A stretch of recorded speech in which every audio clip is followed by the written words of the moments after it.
into the first row. I'm just stunned. This whole Rockies team is stunned. That's Jeff Kingery and Jack Corrigan with a call last night as the Rockies once again blew a late inning lead. How about the opposing team's last at-bat lead as the Rockies lose that game by a score of 9-8, second of a 4-game set to the Astros in Houston. They've dropped 8 in a row as we're joined by Major League Baseball analyst Ralph Widlic. Second time we played that clip in the last 12 minutes because it's pretty compelling. I think what Jeff Kingery said right there, Ralph, basically sums up what's happened for the last 8 days. You know, it's remarkable, and you can almost sense the resignation in his voice. I mean, it's like it's inevitable. Here it goes, and it's happened once again. And we talked about yesterday the fact, John, on Boys of Summer, that a first game in each of these series, it's been absolutely unbelievable in the sense that the Rockies have failed to hold a lead. Fuentes, Tito Fuentes is his nickname. Going way back to the Music Man from Puerto Rico. But anyway, it's just remarkable how the Rockies have taken a lead. Troy Tulowitzki has been a hero last night. Again, a good game, but I mean not the hero. But the situation yesterday, it's mind-boggling. John, I mean, when Abner Doubleday put this game together, he required 3 outs to retire the side. In this situation, Fuentes has not been able to basically take a page out of Doubleday's book. He has not been able to get their third out. Johnny gets the first 2 men out with ease. Then something happens. A minor hit, a walk, and all of a sudden, bang, home run, game over, Rockies lose once again. This is absolutely remarkable, John. They've got 6 walk-off losses this season already, the most ever. And, you know, I hate that term walk-off, but doggone it, we've got to use it. 6 walk-off losses in this season. 4 already have come this week or in the last 8 days. The Rockies now lead the majors, John, with 18, count 'em, blow-in saves on the season. That's absolutely unbelievable. And 6 blow-in saves in the 8 losses that we've suffered so far this in this trip. And like you say, 4 by Fuentes. It's just absolutely unbelievable. I don't know what in the world is going to happen, how this can change. Their luck has been absolutely atrocious. We talked about a week ago how the fact that they were leading the major leagues, the Rockies were, with a fielding percentage of .990, which is unbelievable. Whatever error they've made this week, and they've made several, has come back to haunt them in each of the losses. It's a situation, John, that the Rockies players have to be feel like they've been stung by a killer bee, or possibly a rattlesnake, or possibly a tarantula. I mean, they are snake bit, John. I mean, there's nothing they can possibly do right now, they feel, to really reverse this trend. Garrett Atkins, who has been virtually a non-factor throughout the season, hits 2 home runs last night.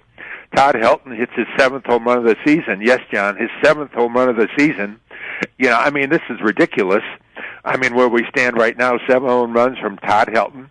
He hits it last night. 3 home runs last night, and the Rockies still failed to win the ballgame. 4 walk-off losses on this road trip, and it's already the 4th time this season, Ralph, that the Rockies have scored at least 5 runs in back-to-back games and lost those games. 4th time this season. That only happened twice last year. I realize there were 76 and 86. And back to the playoff year in 1995, it happened 4 times the entire season, and that was the pre-Humidor days when the Rockies could have lost a game 12-11 or 13-11, so there was actually an excuse. No excuse here. But let's talk about Brian Fuentes. Pat brought him up yesterday, but now that he's blown 4 saves this week, and by the way, Fuentes did not give up an earned run on Monday night against the Chicago Cubs when he blew the second of his 4 saves, but yet in his last 4 outings, he is 0-4 with an ERA of 30.86.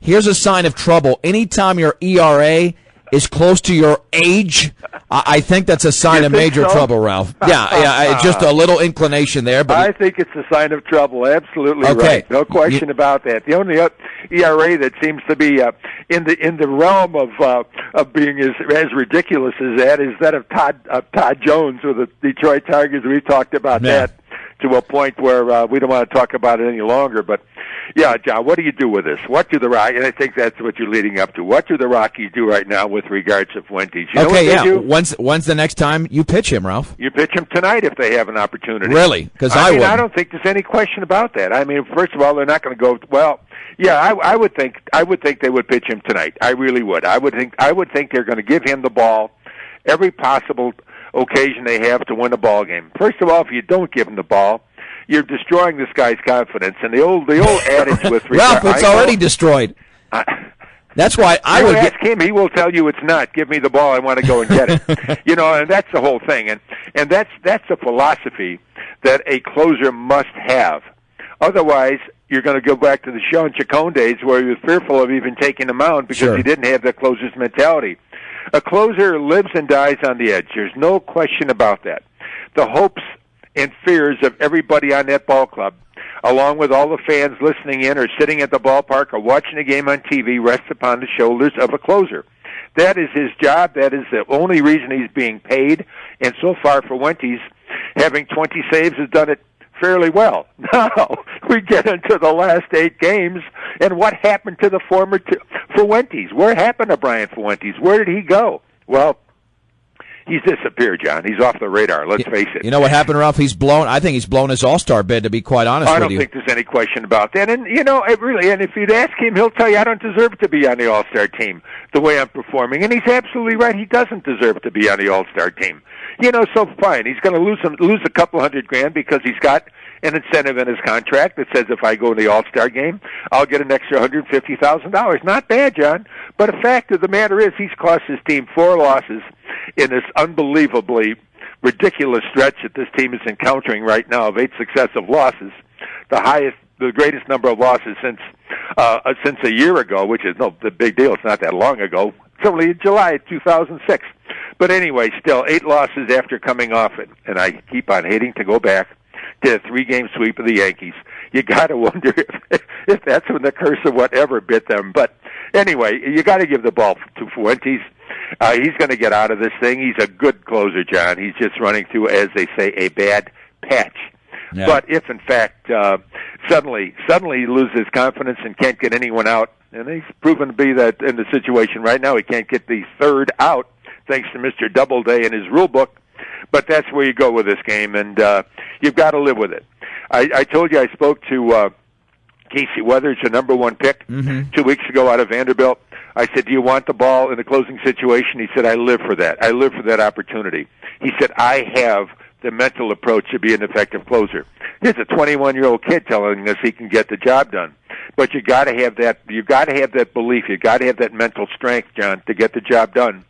Right now, Fuentes is costing the Rockies dearly, no question about that. But he'll get through it. Yeah, he has pitched in some bad luck. There's no doubt he's pitched in some bad luck, but he's also created some of this. Personally, I'd give him a couple of days off and wait till the Mets series, but that's subject to debate. Now, last night, wow, what a revelation here! Clint Hurdle, the manager, puts Manny Corpus into the game to pitch the 8th inning one night after he made the other decision, or I don't know what he was thinking, putting in LaTroy Hawkins, who gave up 3 runs. To me, this just makes the manager look that much dumber for what he did not do on Thursday night, Ralph. Yeah, but John, if he did the same thing, would he look any dumber? I mean, was it Dumb and Dumber? I mean, like the movie? I mean, come on. I mean, he did the right thing yesterday. He did the wrong thing the day before. I mean, you don't want to compound it by doing the same stupid thing 2 days in a row. No, what he did last night was correct, yeah. I know what you're saying. Why didn't he do it Thursday night? Well, I know you had this discussion yesterday. The fact of the matter is he didn't do it Thursday. And I can try to justify it. I can't. The fact of the matter is he made a mistake. You have 12 pitchers on the roster. All right, fine. And you've got to use them all. But each one has a role to play. No question about that. Your starters are your starters. Fuentes is your closer. All right? And now you've got the other guys flopping around in the bullpen. What do I do with Buchholz? What do I do with Julio? What do I do with Corpus? What do I do with Affeldt? What do I do with Martin? And what do I do with LaTroy Hawkins? Well, you know what these do with them. You've got roles for them. They've got roles to play. Hawkins is not your 8th inning right-handed bridge. He is not. Period. If Hurdle learned anything out of the debacle on Thursday night, he had to learn that I cannot give the ball to LaTroy Hawkins in the 8th inning. possibly yesterday he realized that. Let's hope he did. I'm John Beltran with Major League Baseball analyst Ralph Widlic. Well, here was Hurdle's reaction after the Rockies' 8th consecutive loss. You win as a team and you lose as a team. Our closer's wearing it right now, but we had opportunity to do some things. We didn't do it, but we had an opportunity to put it away at the end. And, that's for you to take the next step as a team. There's been some games here we needed to put away. We weren't able to. We just got to keep clawing and keep playing like we have been. Okay, Ralph, this brings about the topic of emotion, because you're somebody who's talked about this before with Jim Leland, the way he reacted a few nights ago after the Tigers lost their 2nd consecutive game to the lowly Rangers. Lou Piniella, Ozzie Guillen. I mean, it worked for Ozzie Guillen in the championship year a couple of years ago. Obviously, look at the way the Cubs have turned it around, and we'll talk about them a little bit later on. And I don't know if it's just Clint Hurdle sounding drained right now, but do you as a Rockies fan want more emotion out of Clint Hurdle, or is this just something that you have to settle for the manager's personality, and so be it? You have to settle for the manager's personality, John. I mean, you really do, in all honesty. I mean, Hurdle is not an emotional man. At least he doesn't vent, so to speak, in front of players, in front of the media. He may vent at home. He may vent in the garage. He may vent in a locker room when everybody is gone, but he doesn't vent in public. And Ozzie Guillen and Lou Piniella and Jim Leland and Earl Weaver, these are venters. These are people that go out there and they let everything hang out in front of thousands of people, sometimes millions of people, if you're watching a game of any significance on television. I mean, that's exactly what they are. Hurdle is not that. Hurdle is low-key. But if you got anything out of that soundbite, I mean, first of all, I was going to ask you to turn the volume up. I mean, let's be honest. This guy is about as down as you can possibly be. So in a sense, that's emotion, John. I mean, in reality, he is suffering. He is suffering mightily, not only for himself, but for Fuentes and for his team. And I think you can take something out of that. You recognize the fact that, it just doesn't run off his shoulders. I mean, 8 successive losses and 4 of the losses being walk-offs. I mean, you reach a point where you say 6 of the losses being walk-offs. Some of these numbers are starting to get to me. 4, 6, 8. I mean, this is ridiculous. Thank God they're even. But anyway, I mean, you recognize the fact how disappointed he is, and I can understand that. We are all disappointed. I would much rather have him sound like he did in the soundbite than sound like nothing's bothering him, everything is cool, everything is fine. Of course it's not. It's got to be eating away at his soul, for goodness sake. So he is being emotional in a way, Ralph. Yeah, that's what I said. He is being emotional. Absolutely, in a way. Absolutely, but not to the point where you see this anger, this frustration being vented in public. He is emotional, but he is suffering internally, and so is the team. I mean, there's no doubt about it. We have talked about this team before, John, with regards to the fact that they don't have the swagger of the Yankees or the Red Sox. Well, when you lose 8 in a row, and 6 of them being walk-offs, you can understand why you don't have swagger. But they don't have swagger. They didn't even have swagger going into the series or even going on to this road trip. That is not their personality. These really are a bunch of low-key guys, quite honestly. They want to win. There's no doubt about it. But there is nobody out there that is this persona that comes racing out, and other in many respects, other than your Torrealba, he seems to want to be one of the very few players in his team that you see the emotion out there on the field when they win. Let's not forget the 2 saves that Fuentes had against the Yankees, where Torrealba went out and basically butted chest, so to speak, against Fuentes on the mound. I mean, that's the emotion. He's one of the very few players in his team who is emotional, and I think really in many respects, John, I think the team was put together with that in mind, believe it or not. Low-key team, low-key manager. Boy, I'll tell you, and is Dan O'Dowd a low-key GM? Of course he is. This is a very low-key franchise, John. In many respects, it kind of it mirrors the personality of the Rocky Mountain area. I mean, whatever people come out and say, man, everybody's laid back here. Well, it's a laid-back baseball team, John. There's no question about it.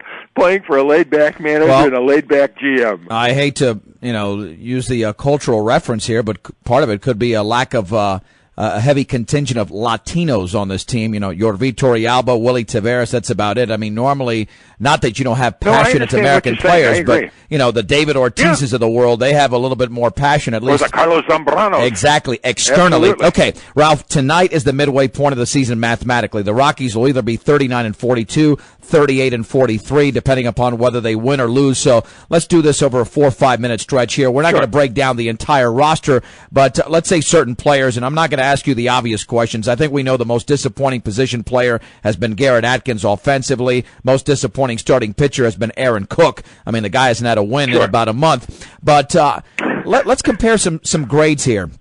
Todd Helton versus Troy Tulowitzki. Todd Helton has a higher batting average, but would Tulowitzki get a higher grade than Todd Helton, or vice versa?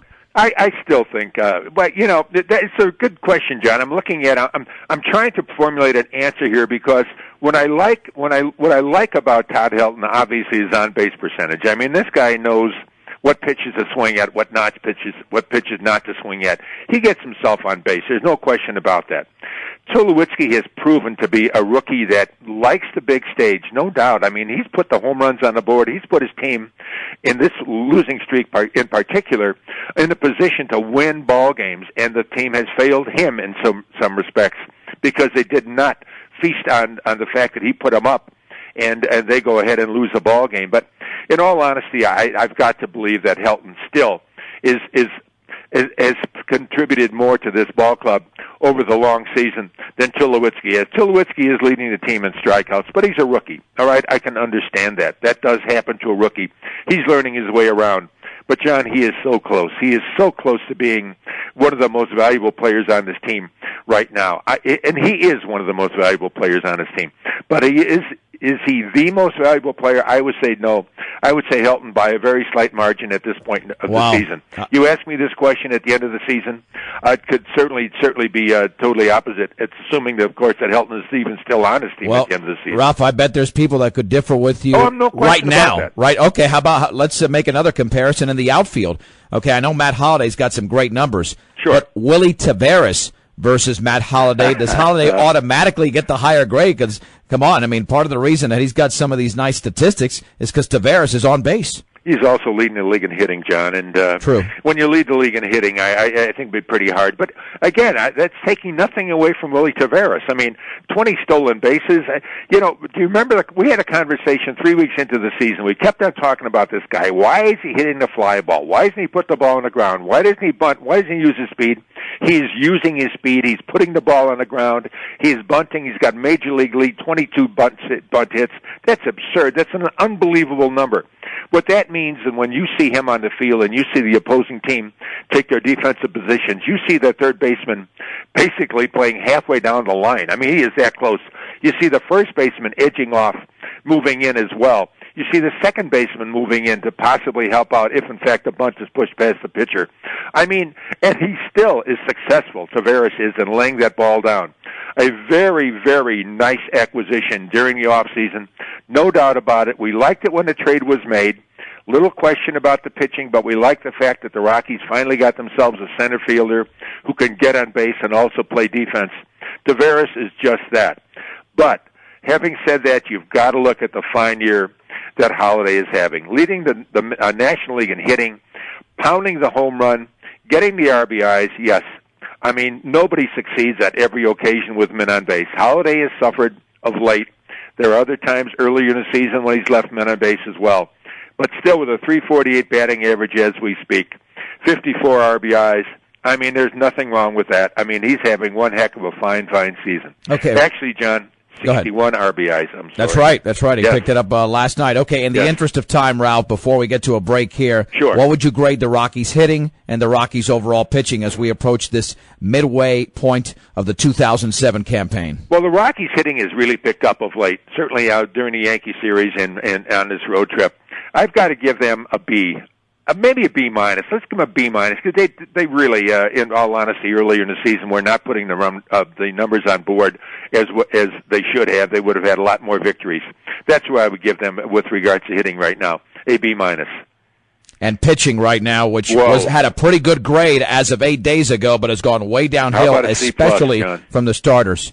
C+, John. I mean, and I think maybe I'm being very, very beneficial recording. That is, yeah. Basically looking at what they've done prior to the stretch because they are dropping like a rock. No doubt about that.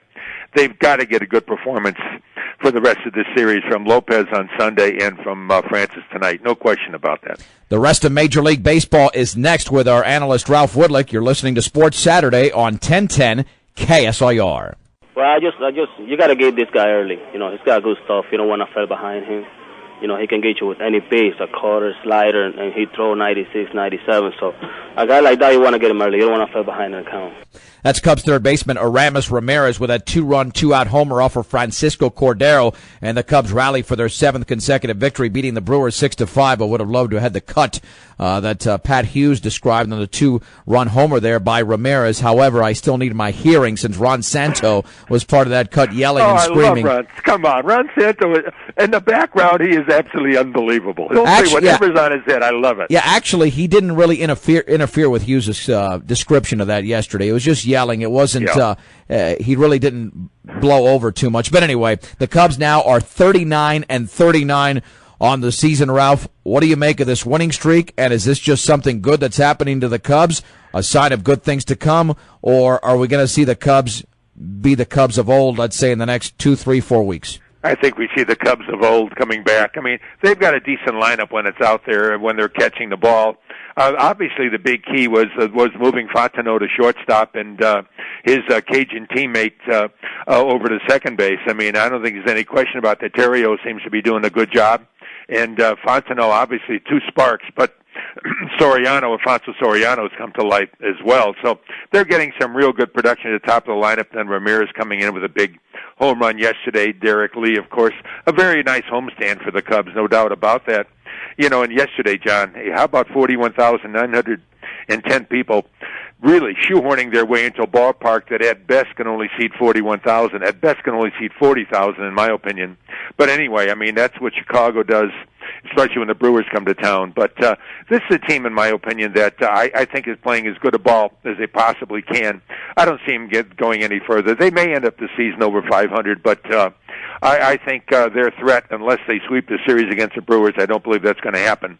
I think we're going to see them pretty much relax back into the 500 ball club or slightly below that, in all honesty, they should be. They've got holes in the bullpen, big time. They've got holes in their gloves on defense, and occasionally they'll have holes in the lineup as well. Trading away Michael Barrett has really hurt their team with regards to offensive production from the catcher's position. Cubs are 6.5 games back in the Central. The Cardinals are 9.5 back, Ralph, but Chris Carpenter is slated to come back. Mark Mulder was throwing fastballs in the bullpen as of a week ago. What chance do you give the Cardinals, knowing that starting rotation will get stronger here in the next few weeks? Well, I give them a decent chance in a sense to put some pressure on the Cubs. I don't really know unless something really befalls the Milwaukee Brewers, such as Chris Cordero going into a Brian Fuente slump. And I don't see that happening. I've got to believe that the Cardinals, while it'll be improved, obviously, with the addition of Carpenter and Mulder, I mean, their lineup still, I don't think it puts fear into anybody's hearts any longer. It's just a situation where they're just not getting any offensive production whatsoever. And when you take a look at Aaron Miles being the leading hitter on this team on a daily basis, we're talking Aaron Miles, John. I mean, that's why we're talking that's why we're talking about the St. Louis Cardinals. That's a good point. You know, really at this point, not being any sort of presence. I mean, they're going to win some ball games for sure, and they're going to run into a decent stretch as well.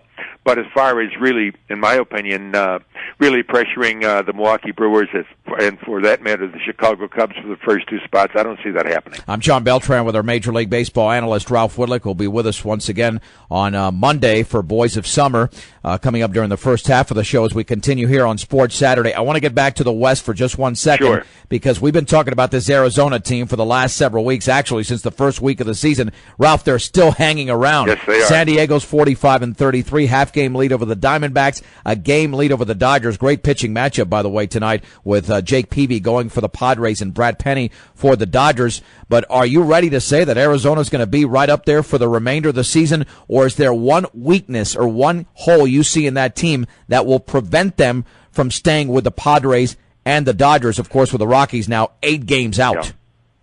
Well, yeah, exactly. You can take the Rockies out of the equation, John, after closing to a 3.5 after last week after the Yankee series, and you can forget about them now, really. 8 games out and playing miserable baseball, and not a future, but we've had too much time with the Rockies already this morning.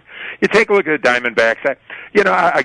Randy Johnson came on the other day, had the fastball working. Obviously, he's a key to the starting rotation, no question about it. Brandon Webb, Livan Hernandez, these guys are pitching very well.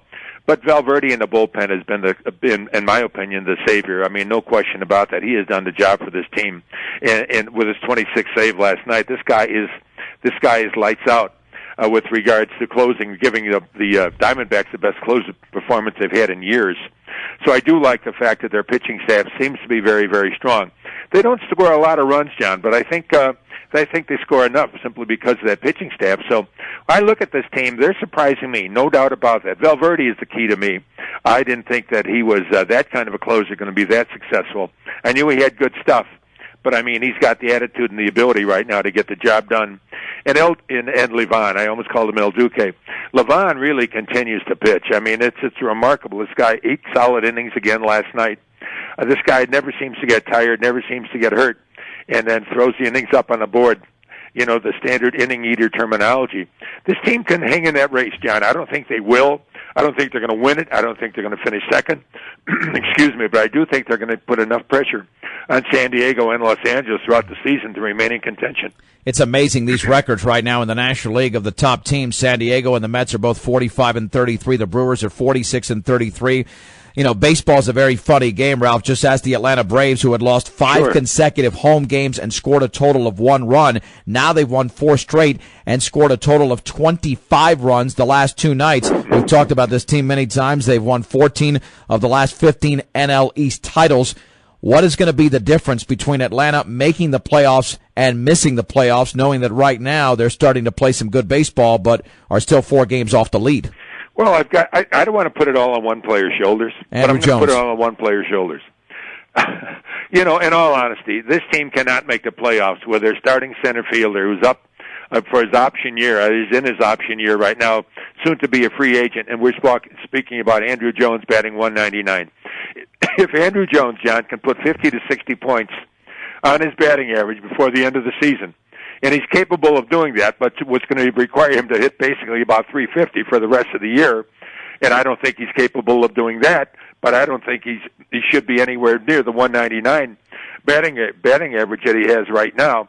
I think if this guy can come to life at all, John, this team can make a race and make a run of it and possibly feature or factor into this NL East. And I don't think there's any doubt about that. They should be. Excuse me again. I think their pitching is strong enough.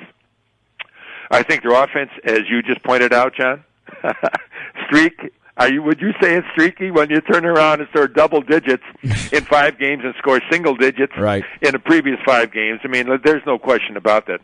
This is a team that's got to get the offensive production on a roll, and I think the key really is Andrew Jones. Chipper Jones, maybe that little comment by John Smoltz has helped him. He's batting .332, hitting the ball a ton. I mean, truly, he is really working the ball around the ballpark. 4 RBIs again last night, not hitting the ball out. So that tells you he's coming up with men on base and getting the job done. So I've got to like what Chipper is doing. Chipper is helping that team, no question. Edgar Renteria at .327. But they really, really need the production from Andrew Jones to be a factor in the NL East and to make the playoffs. Okay, let's venture over to the American League. Today is June 30th.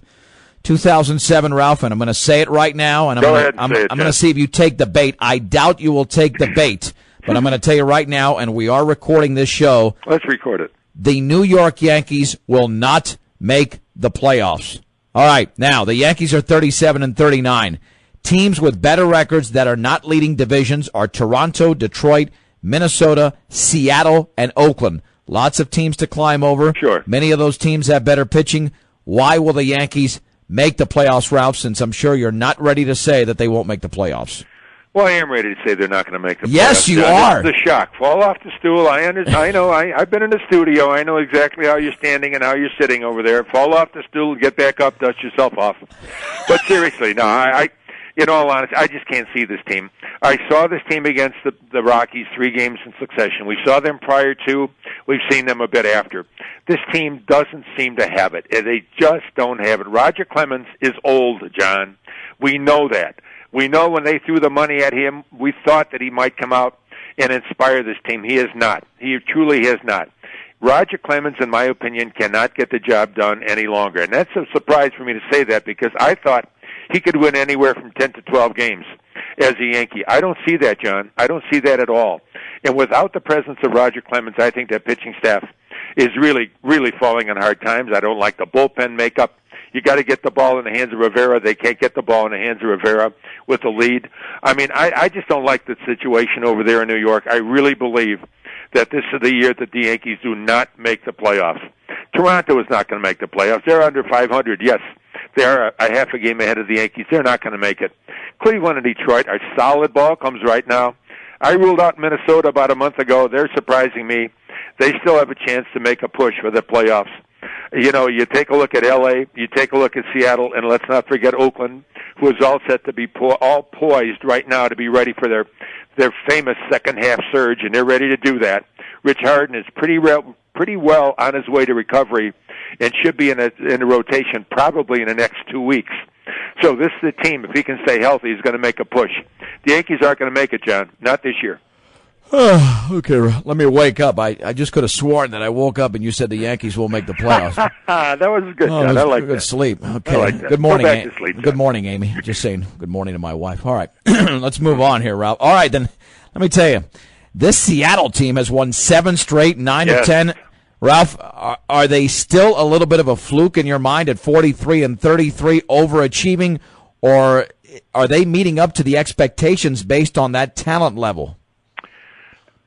I think they're overachieving, personally. That's my opinion. I saw this team quite frequently during spring training. I didn't like the makeup of this team, but they are getting a great job again. And, John, I continue to talk about these teams who are surprising teams like Valverde closing for the Diamondbacks. How about J.J. Putz with 23 saves for the Seattle Mariners? But how about that ERA, John? 0.95.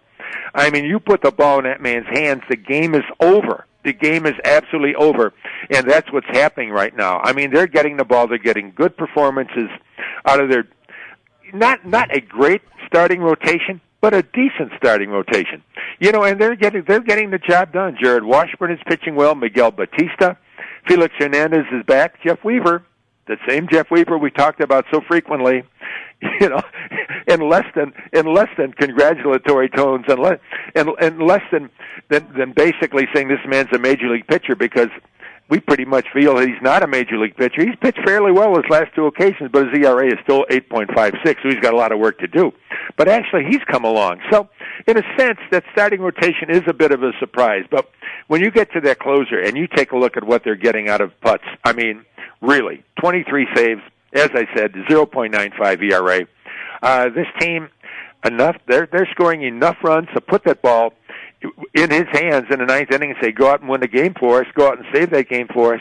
And they're getting it done. And they're getting it done without great production, obviously, out of Big Richie Sexton, batting .211, and Adrian Beltre, who has raised his average now to .258. Boy, is that a shock. Yeah, but but go ahead, yes. Is pitching then the only difference you see between the Angels and the Mariners, or is there an area or two that the Angels are a little bit better than the Mariners, thus creating that 5-game gap in the West? Well, I like the Angels' offense. I like the Angels certainly offensively. I think they're a much better team, really, from top to bottom in that lineup. And I think they can score runs. They can score runs in various ways. They've got good speed with Figgins, and when Willits is on the lineup, Kendrick is offered when he's come back from the DL. He's up over 300 now. He's hitting the ball out of the park at second base.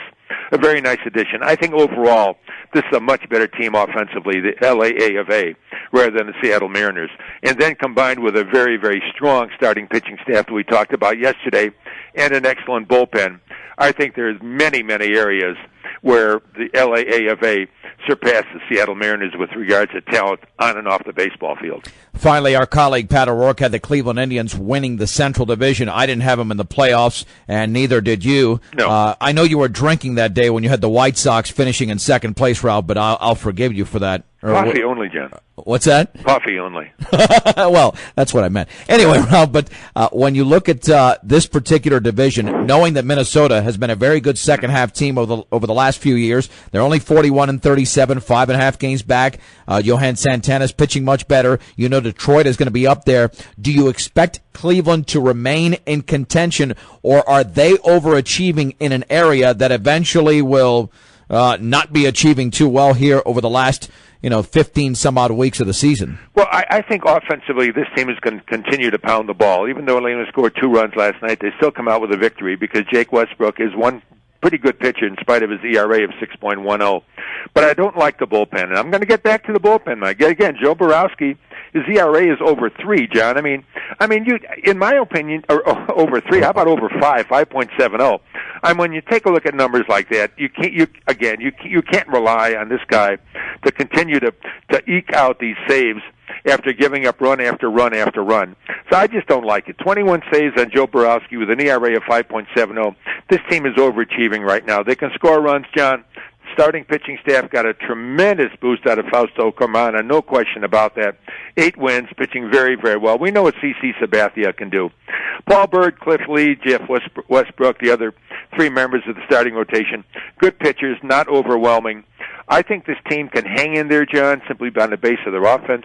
I think their starting pitching will help them, but the bullpen eventually is going to cost them probably, in my opinion, a good shot at the wild card role in the American League. Okay, our Major League Baseball analyst Ralph Widlic will rejoin us on Monday once again for Boys of Summer. He'll be with us next Monday and Friday. No show on Wednesday because that is July 4th, but Ralph will be with us on Monday during the first half hour of the show.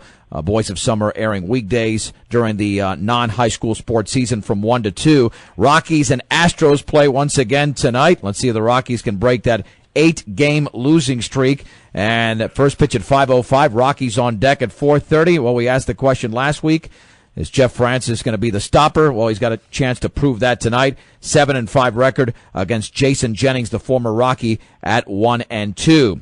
We always thank our Major League Baseball analyst, Ralph Widlic, for being on the show. I'm John Beltran. You've been listening to Boys of Summer on 1010 KSIR.